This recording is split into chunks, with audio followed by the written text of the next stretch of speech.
Ifuatayo ni taarifa ya habari kutoka Redio Rehema Mbinguni, mkiletewa kwenu naye Roho Mtakatifu, adui mkuu wa Shetani. Kwanza ni muktasari wake.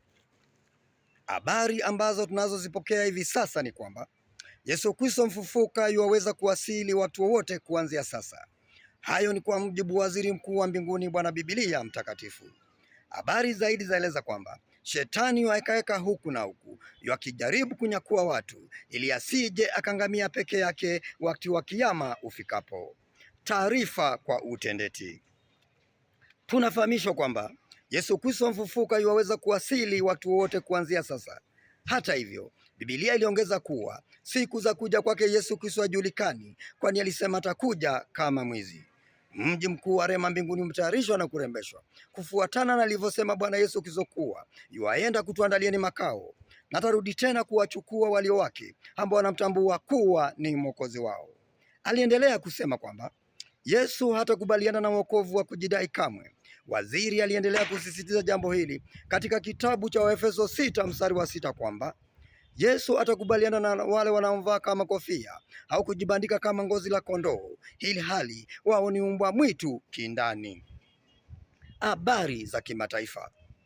Na katika ngazi za kimataifa, huko Jehanam, pepo wa giza walianzisha vita vikali vya wenyewe kwa wenyewe walipopata habari kwamba watakatifu wote wametangaza hali ya hatari dhidi ya Shetani na wafuasi wake. Hali ya wasiwasi ilishuka pale wenye dhambi walipotengwa na kuomba kutubu dhambi zao na kuokoka, huku wakiyazingatia mashauri na maagizo ya Bwana Biblia Mtakatifu kwamba njooni kwangu ninyi nyote msumbukao na kulemewa na mizigo mizito, nami nitawapumzisheni.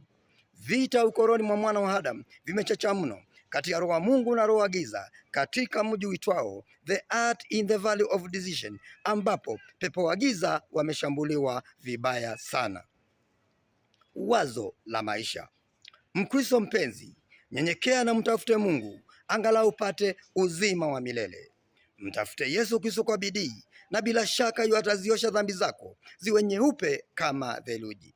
Na mwishowe, mtafute Roho Mtakatifu akuongoze, naye moyoni mwako utaona amani, upendo, uvumilivu na ushindi. Niite MC Tamasha Kaka Live, mwalimu wa neno na injili inaazinika. Asanta.